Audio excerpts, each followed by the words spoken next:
2.0 or 5.0. I don't really know at this point. We are so far down this rabbit hole, who knows? After months of shutdowns, curfews, mask mandates, and gathering limits, we're now seeing a surge in COVID cases across the country. So naturally, this means we need shutdowns, curfews, mask mandates, and gathering limits because of how well that's worked so far. We're now being told to cancel our holiday plans because the government has decided that's what's best for us. Or, if I may propose an alternative, we can remember that we are still free, and it's time we started acting like it.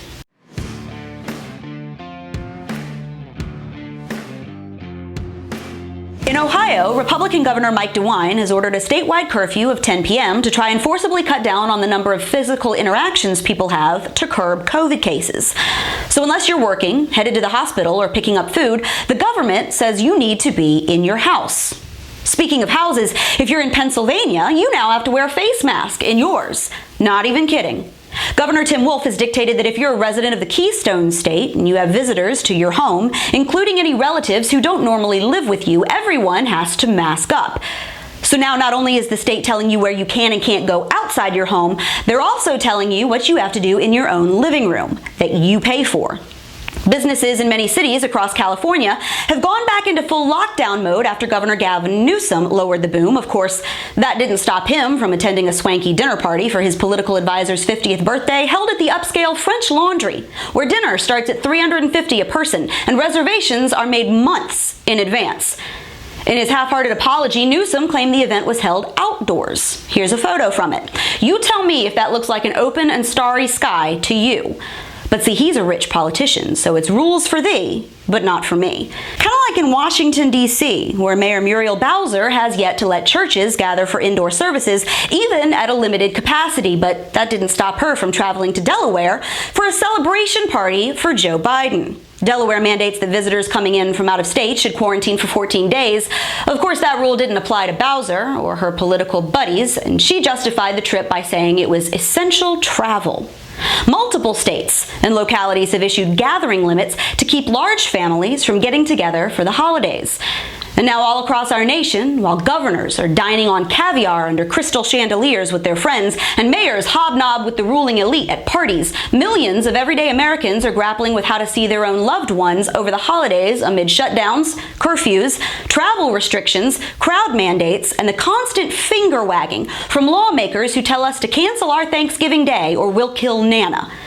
So instead, we quarantine our elderly in their houses and their nursing homes and force them to spend the holidays alone, because we're compassionate. Is this how it's going to be now? Have we as a nation decided to just give in to paralyzing fear? Let me explain a hard truth here. It is not the most lovely thought to sit around and dwell on all day, but it is an unavoidable fact, and it doesn't matter how much you bury your head in the sand. It will remain true regardless. Here it is. You're going to die one day. Your number is coming up. Your clock is ticking, your sand is running out. So is your spouses and your mamas and your grandpas. It's not a matter of if, it's when. COVID or no COVID, this is the game of life and nobody ever wins it. Now this is a virus with a 99% survival rate for the vast majority of the population. Amid those over the age of 70, that rate drops to about 95%. Still excellent, but lower. And before COVID, older people were also more likely to die from the seasonal flu, pneumonia, and about 1,000 other diseases that are harder for them to fight off because they're older. See, we tend to be weaker and more susceptible to illness as we age. That's been true since before the first caveman hit a rock and started a fire. Actually, the fact that people are living past the age of 70 is a fairly recent phenomenon in human history. See, we get more time now than we ever did. But regardless of our medical advancements, the cures we can offer, every vaccine we've ever developed, and every new COVID treatment we've come up with to improve people's chances, one thing is unalterably true. You are going to die. And on that day, the only thing that's going to matter is whether you know where you're going afterward. Now, I can't make your choices for you. I can't tell you or your family whether you should or should not gather for the holidays, and unlike a crap ton of governors and mayors, I'm not going to try. Because what you do in your home with your family and the risks that you decide to take are none of my freaking business. But I will advise you this. If you let fear control you, you will never do anything. Think twice before you pass up the precious time with your loved ones that you do have, because you're terrified that you won't get more, because you might not get that anyway. See, we could come up with a magical cure for COVID today, and any one of us could walk out of our house and get hit by a bus tomorrow. You are not guaranteed another sunrise, and neither are your loved ones. So be safe. Take precautions. Respect other people's concerns. If you're sick, stay home. Don't cough all over the cranberry sauce. And if you've got family members who don't want to gather, that is okay. Be reasonable, not reckless. But don't let a crippling fear of dying keep you from living, because then what's the point?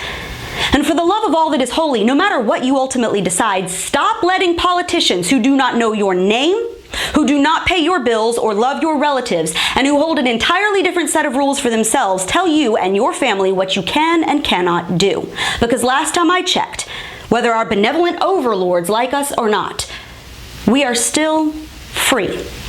And it is high time we started acting like it.